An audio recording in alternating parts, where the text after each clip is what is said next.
This is a map of Chicago's train system. If you look at its design, it's not hard to figure out what it was built to do. All its different lines intersect here in Chicago's downtown, and then fan outward. This is a system that's really good at moving people between the suburbs or the outer rings of the city and downtown. But that's not really useful to my friend Nina. I am a Chicago resident and I live in Avondale. I drive to work every day. I drive 25 minutes to Elmwood Park, which is a suburb right on the border of the city. Nina actually lives right by a bus stop and a train stop.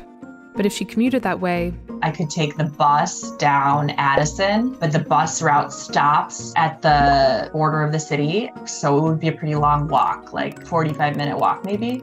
Or maybe I could take the train down to the loop, and then I would have to get on the Metro, which is the train that goes to the suburb. Nina said she would commute on public transit if it made sense. But for her, it doesn't.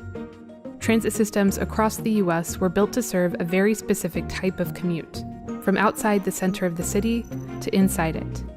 But studies show that today, the most common American commute is actually from suburb to suburb, routes that public transit in the U.S. usually doesn't serve. It's one reason that the overwhelming majority of Americans get to work by driving alone, and there are a few reasons that isn't ideal. First, it means the overwhelming majority of Americans are also required to own a car in order to work, and that's expensive, the second biggest household expense for Americans. And all that driving also means that transportation is the single biggest way Americans emit greenhouse gases. And because most Americans don't rely on public transit, making it better is rarely a top political priority, which makes things even harder for the people who do rely on neglected transit systems. So what would it take to shrink this part of the chart to get more Americans to use public transit? What would that look like? This is Cincinnati in 1955.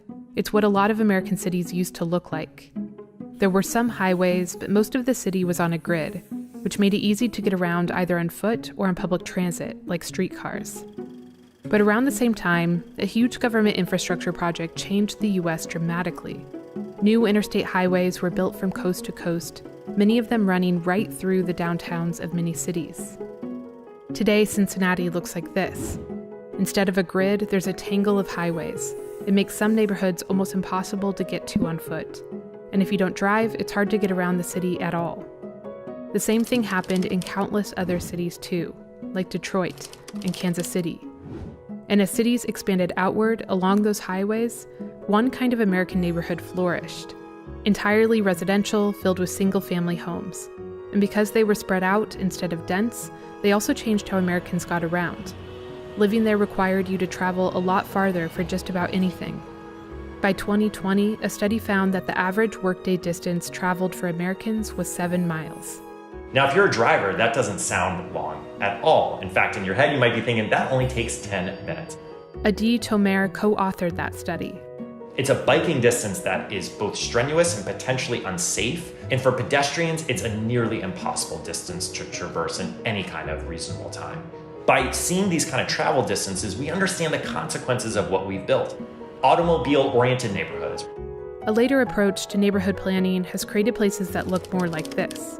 Neighborhoods designed to put you closer to what you need, that center around a transit hub with buildings that contain not just housing, but office space and businesses too. This is called transit-oriented development. And the people who live in these places are less likely than the national average to drive, and more likely to walk, bike, or take transit. But developing new neighborhoods like this is an extremely long-term project. If we're going to address these issues, we have to accept the world that we live in now and make transit work in that world rather than dream of a new world. Jonathan English is an urban planner in Toronto, and he thinks getting more Americans to use public transit doesn't have to be so hard. In a research project, Jonathan created these maps of American cities and drew lines on them wherever there was a reliable public transit route, which he defined as this. A bus that comes every 30 minutes till midnight, 7 days a week. The absolute bare minimum of a transit route that you can count on. These were the results in Denver, Portland, Charlotte, and Washington, D.C. You can see a familiar design in them, service-oriented around a downtown, but that doesn't really connect neighborhood to neighborhood. And this was the result in Toronto. When you go to a Toronto suburb, it's not very unfamiliar to any American. You see houses with big driveways, two-car garages, winding suburban streets. The difference is that the bus goes past those single-family homes every 5 minutes, and it runs 24 hours a day. And that difference changes everything. Even car owners in Toronto ride the bus. And Jonathan says the lesson for American cities is obvious. That shows that it is possible that if we invest in basic operations and improving basic local service, that the riders will come. Something that we can do in a matter of weeks. In other words, it's mostly a matter of whether we choose to fund that. This chart shows how public transit gets funded in the US, mostly by local and state governments and by the fares people pay to ride, which makes state and local elections super important for public transit. Right now, the federal government contributes the smallest part, and even that part is limited in what it can pay for. Very little federal transit funding helps pay for day-to-day operations, even though that's often where transit systems need the most help. Instead, most federal money gets directed to what are called capital investments, flashy new physical infrastructure projects that often get a lot of media attention. So you end up with a $1 billion rapid transit project or light rail or bus rapid transit project where the vehicles don't actually run all that frequently. I still really value being on a train line, and I would never live anywhere that wasn't a 15-minute walk from the train, because I think that's so much a part of my experience as a Chicago resident, being able to access it if I need it, but it's pretty poorly designed. Most Americans live in places that were built for cars. If we want to change that in the long term, we'll have to build communities that look differently. Right now, Americans drive because it's the most convenient option.